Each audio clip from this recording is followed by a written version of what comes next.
air yang didoakan oleh suku kampung untuk disiram di atas kuburnya. Apa dalil? Nggak ada dalilnya. Dan manfaatnya apa air ini? Segelas, seember, apa sekolam?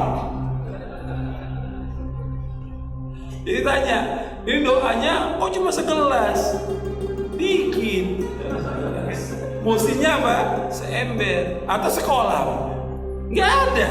Dari Nabi SAW nggak ada. Nabi menyuruh apa? Untuk mendoakan. Kata Nabi ketika selesai menguburkan mayat, kata Nabi, istaghfiru li akhikum wasalu lahu tathbita fa innahu al-ana yus'al. Hendaklah kalian memohonkan ampun kepada Allah untuk saudara kalian, dan mohonlah kepada Allah agar Allah menetapkan hatinya untuk bisa menjawab pertanyaan, karena sekarang dia sedang ditanya. Maka kita doakan doa yang paling gampang dan semua umat Islam bisa mendoakannya. Allahumma ighfir lahu, Allahumma tsabbithu. Allahumma ighfir lahu, Allahumma tsabbithu. Bisa enggak tuh? Allahumma ighfir lahu, Allahumma tsabbithu. Ya Allah, ampunlah dia, ya Allah kuatkanlah. Selesai menguburkan mayat itu doakan itu. Enggak panjang-panjang, pendek. Allahumma ighfir lahu, Allahumma tsabbithu. Kalau dari keluarganya, ya doakan yang banyak, yang panjang. Anaknya maunya doakan dengan yang panjang boleh. Allahumma ighfir lahu warhamhu wa'afiyahum, terus yang panjang. Tapi kalau bagi kita yang hadir cukup doakan Allahumma ighfir lahu, Allahumma tsabbithu. Ringan, mudah, nggak sulit. Tapi nggak ada riwayat bawa air, bawa kembang, bawa segala macam, nggak ada. Ini semua perbuatan bid'ah dan nggak ada manfaatnya. Air buat apa untuk si mayit? Apa dia mau minum? Untuk apa? Atau dia adzankan? Nggak ada. Adzan untuk apa? Untuk sholat yang 5 waktu. Untuk sholat Idul Adha, Idul Fitri ada adzan nggak? Nggak ada. Padahal itu kumpulan yang banyak. Istisqa, sholat kusuf, nggak ada adzan. Yang sama-sama sholat aja yang besar aja nggak ada adzan. Kok ini masuk ke liang kubur dia adzankan? Adzan waktu hidup aja nggak ada yang datang ke masjid. Waktu orang hidup ini, baik yang adzannya maupun yang meninggal dunia, waktu hidup banyak yang nggak datang ke masjid. 5 waktu dia kebanyakan adzan nggak datang. Giliran masuk ke liang kubur dia adzankan. Kan kalau orang disuruh untuk lihat pertama kepada syariat, yang kedua akalnya, gunakan akalnya untuk apa manfaatnya? Menjadi polemik ya yang ada dalam masyarakat kita di tanah air, bahwasanya banyak orang-orang yang ziarah kemudian membawa bunga ditaburkan di atas kuburan kemudian disirami dengan air. Itu seolah-olah menjadi uraf ataupun tradisi dalam masyarakat kita. Kemudian ada yang merespon bahwasanya hal tersebut adalah perilaku bid'ah, perilaku yang tidak pernah ada landasannya, baik itu dari fi'lin Nabi dan lain sebagainya. Namun ternyata kalau kita buka dalam kitab-kitab fikih gitu ya, dalam penjelasan-penjelasan hadis, ternyata hal ini sebenarnya pernah dilakukan oleh Rasulullah SAW. Dalam sebuah hadis dikatakan, Anan Nabiya sallallahu alaihi wasallam rasya ala qabri Ibrahim ibnahu wa huwa yad'u alaihi hasba.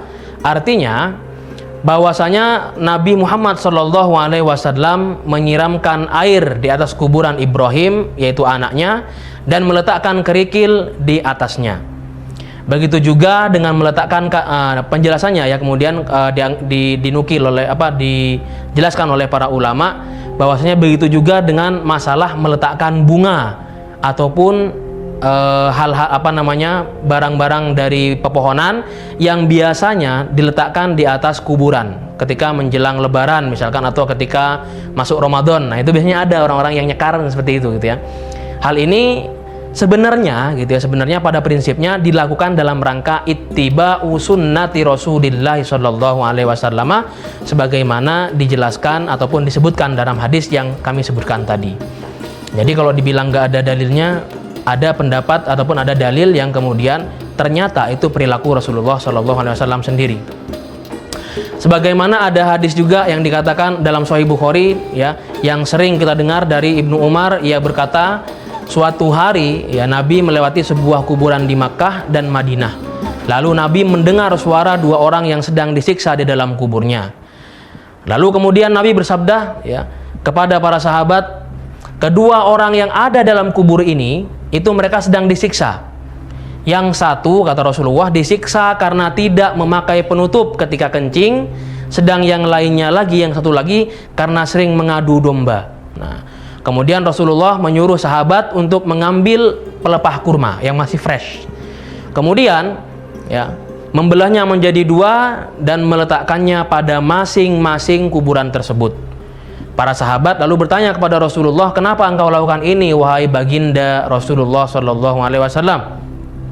Maka Rasulullah menjawab kepada para sahabat, semoga Allah dengan ini gitu ya meringankan siksa kedua orang tersebut sampai dua pelepah kurma ini mengering gitu ya. Pokoknya selama kedua pelepah kurma ini belum mengering, insya Allah beratnya dosa ataupun hukuman mereka akan terkurangi. Maka dijelaskan lagi dalam kitab I'anatut Thalibin, yusannu wad'u jaridatin hadra 'alal qabri lilittiba'i ala sunnati Rasulillah wali annahu yukhaffifu anhu bi barakati tasbihiha. Disunnahkan meletakkan pelepah kurma yang masih hijau di atas kuburannya atau kuburan seorang, karena dengan hal ini adalah sunnah, mengikuti sunnah Rasul ya, yang mana tujuannya adalah untuk meringankan beban si mayat karena barokah dari bacaan tasbih bunga-bunga yang ditaburkan ataupun dari pelepah kurma ini ya. Kalaupun pelepah kurma tidak ditemukan, maka boleh dikiaskan kepada pohon-pohon ataupun tumbuh-tumbuhan yang lain seperti bunga-bunga ya, yang bisa kita temukan di negara kita ataupun dengan air. Maka yaitu dengan menaburi bunga-bunga yang harum dan basah itu, yang masih segar-segar itu, harapannya supaya bunga-bunga itu semasa mereka bertasbih, dengan tasbihnya bisa diambil barokahnya dan bisa mengurangi beban hukuman bagi ahli kubur kalau memang ada hukuman yang harus mereka terima. Wallahu a'lam bishawab. Barangkali ini yang bisa kami jawab, dan ini adalah nukilan ya, bukan jawaban kami murni menukil dari pendapat para ulama, penjelasan hadis para ulama. Wallahu a'lam bishawab.